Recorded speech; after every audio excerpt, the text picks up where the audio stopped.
welcome to this week's video. For this week, I thought I would do another look at my keeper shelf. That is the books that I have deemed wonderful enough or that I have loved enough to deserve a place on my keeper shelf and for me to keep among when I need more space, but these are good enough that I cannot part with them.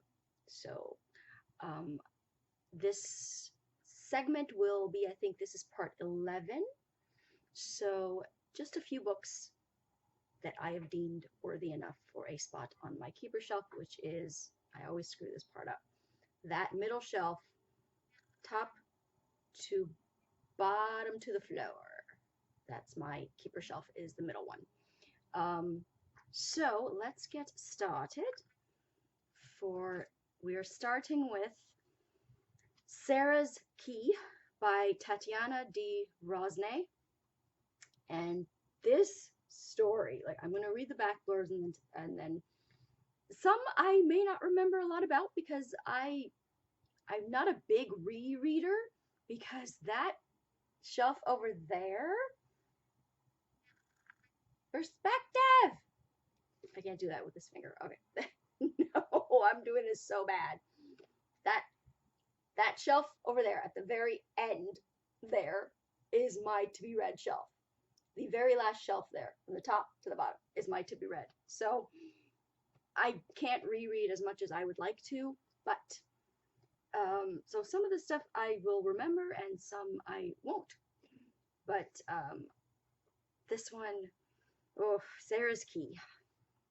Paris, July 1942. Sarah, a 10-year-old girl, is taken with her parents by the French police as they go door to door arresting Jewish families in the middle of the night. Desperate to protect her younger brothers, Sarah locks him in a bedroom cupboard, their secret hiding place, and promises to come back for him as soon as they are released. 60 years later, Sarah's story intertwines with that of Julia Jarmond, an American journalist investigating the roundup. In her research, Julia stumbles onto a trail of secrets that link her to Sarah and to questions about her own romantic future. This book is heartbreaking. Like, I'm all for World War II fiction. I don't know why that era, like, just fascinates me so much, and I'm so drawn to that era. I love reading books in that era.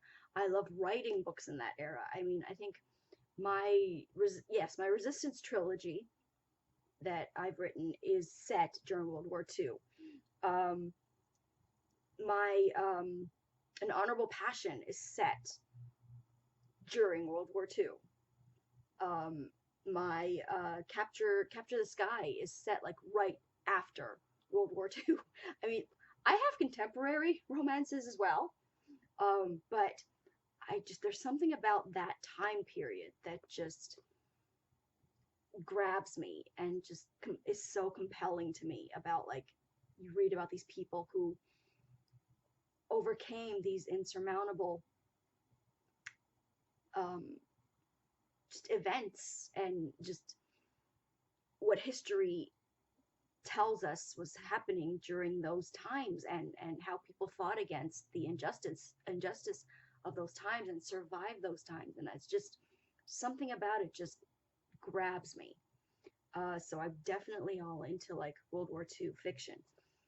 This book, I will say, I was, full disclosure, I was more interested in Sarah's story than in Julia's story. Julia was like the present day sort of like investigator kind of thing, like researching that time, and I liked it and all, but I wish, sort of like at the end of her story, it's a little like, I wish there was more of a closure, because there is a connection with someone that she meets that has to do with the room where the little boy was kept.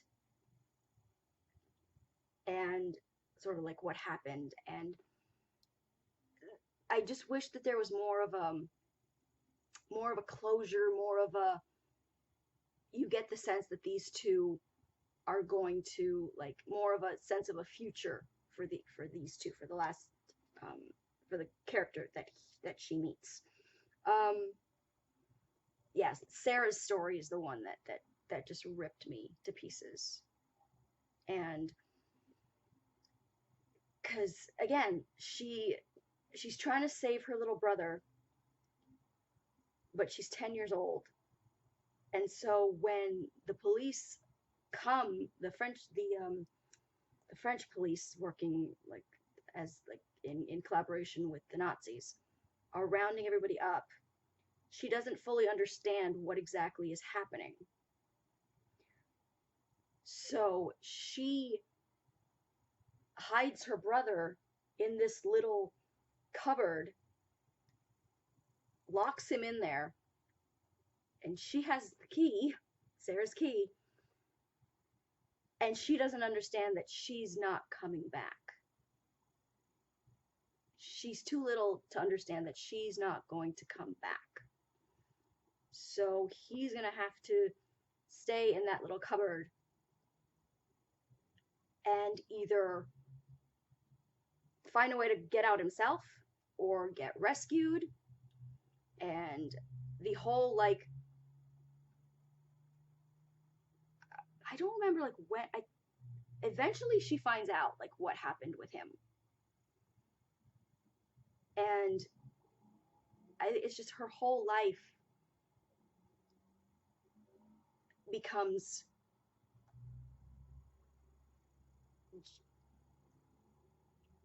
ruined, I guess. Or like, just there's this just dark cloud over her that never really finds peace. Because I believe that she finds out what happened. I'm trying to remember.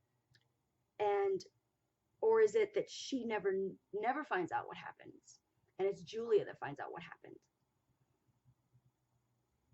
So I think she finds out what happens, and it causes her to do something. Sarah. Yes, but either way, oh my god, this book made me cry. Oh, it's just a beautiful, beautifully written, just beautiful story. And I cannot recommend it enough. But you have to be prepared for some very, it's World War II, y'all. This is not a happy book. This is not a happy book. There are happy moments. There are moments of hope and survival, and just that light. But yeah, this book is gonna wreck you. But it's beautiful, and I cannot recommend it enough. The next one is an anthology by one of my favorite erotic romance authors, and it's Jasmine Haynes' Mine Until Morning. Every courtesan has a price and a secret. And it's a gorgeous cover, first of all. And I'll read the back blurb here. And it's 3 stories. In The Only Way Out, Mac Dawson is determined to look after his widowed sister-in-law, who just happens to lead a secret life as a courtesan. He can't stop her, but with a little help from Madame Isabel, he'll make sure her secret is safe. Yet, can he find a way to make sure he's the only man to share her bed? Then we have The Wrong Kind of Man. Cleo thought her luck with men had finally changed, but when she discovers that Walker Randall is a paid courtesan, she feels doomed to always meet the wrong kind of man. Will Walker change his lifestyle, or will he simply teach Cleo how right a courtesan can be? The third one's called No Second Chances. Isabel, Madame of Courtesans, has seen it all, but she never thought she'd see Royce again. He was the love of her life, and now he wants to be with her. hot and happily ever after? Can he handle knowing that Isabel is not only a madam, but a courtesan herself? Or are there no second chances? I'm trying to pick or remember which one was my favorite. I instinctively want to say No Second Chances was my favorite, but I really loved all of them. I loved all three. And I really liked the switch with the second one where it's the guy who's the courtesan.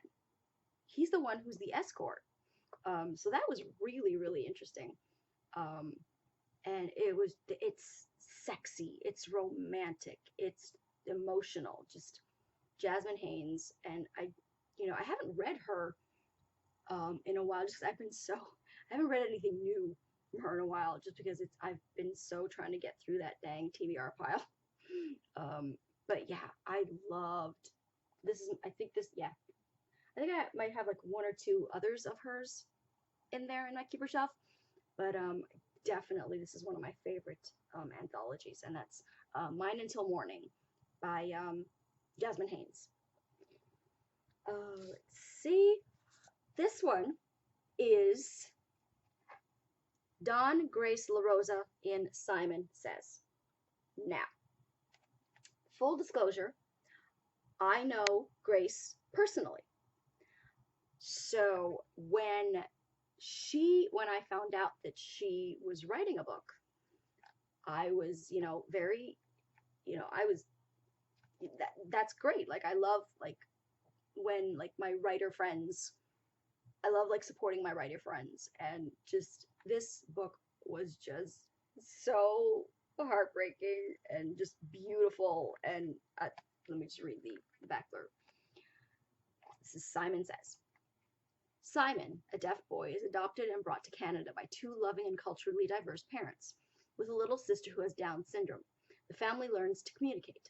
As a teen boy, Simon uses all of his senses that he is able to use in order to live life as normally as possible. He falls in love and impregnates a girl, who then dies during childbirth. Simon then finds out that his daughter has a rare disability called Cri du Chat, and I'm probably pronouncing it wrong, syndrome. Learning to be a teen father puts Simon in a situation where he's tormented with the choice to give up his daughter. This story, y'all, is beautifully written, heartbreaking, powerful. Just Simon is like such a hopeful character, even with like all his issues and his things that he has to overcome, and the way that he has to navigate the world in a way that's best for him. It's just very like compelling to read through that and to experience that through him, and how his disability is not, it influences, of course, like everything he does and in his world, but it's such a small part of who he is as a character that it's almost like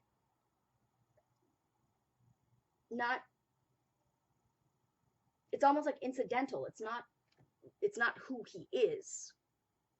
And it's just wonderfully written. I loved this book so much, and I have it on my keeper shelf forever and ever and ever. It's, yeah, Dawn Grace LaRosa's Simon Says. And my last one is a classic. And you know me, I'm not much for the classics. However, this book was a gift, and it's so pretty. I love the cover. And it was one of my nighttime reads a very long time ago. And it is Charlotte Bronte's Jane Eyre. I love this cover so much. It's so pretty. And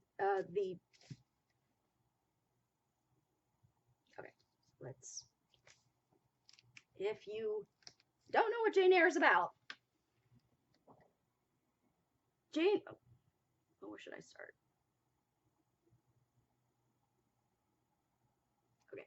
Jane herself recounts the story of the physical and moral oppression she endures as a child in the home of her hateful aunt and cousins, and later at the harsh boarding school she is sent to, of her employment as a governess at Thornfield Hall, whose enigmatic owner, the gruff yet kind Edward Rochester, Jane finds fascinating, of the admiration and love that develops between them, and then fate takes away, and of Jane's eventual evolution into a whole woman after enduring poverty and isolation once more. Impressively, Charlotte Bronte succeeds in fully expressing Jane's character and in working out completely the themes that are so integral to her spirited heroine: love, independence, and forgiveness. First published in 1847. Wow. This book, y'all. Again, I am not much for the classics because I find the writing very, very sort of dry and not immersive. But this one, in the sort of writing style, sort of just draws you in enough. Just like, yes, it's the sort of like classic writing dry style, but not like many other classics, in my opinion. This one does draw you in. Charlotte Bronte's style is a bit more inviting and compelling. And yes, I know there are a lot of like 2020 PC social media opinionated people who call Rochester problematic, which if you've watched my videos, you know how much I hate that word, because problematic is not a thing. If you're a reader, or if you're a consumer of any creative media, you know that problematic is just another word for a character you don't like. You want to take a character who, yes, is not perfect. Rochester most definitely is not perfect. But if you're reading the book, you know that there are reasons for why he does what he does. You don't have to condone a character's behavior to understand or to want to sort of go on that journey with a character, to watch that character sort of like evolve and get better and learn. And I think like with Rochester and with like a lot of characters who make the wrong decisions or who are, you know, not the nicest of people, today, like a lot of social media cancel culture, they don't allow for that sort of evolution and growth and just learning as a character. They don't allow for that journey to take place. They want Jane Eyre to meet the perfect man who is always perfect, who treats her like a goddess, who never does anything wrong, and is just the perfect Prince Charming. That's a nice fantasy to want. And I'm not saying that there are romances and books with characters who are like nice heroes. At the same time, I don't want to read about perfect people. Like Jane's growth and evolution I loved watching her journey. And I loved watching her effect on Rochester. And through his loving her, his learning to be better. Now, there's a whole thing about like, oh, it shouldn't take a woman to make a man a better man. Great. Yeah, I would agree with that.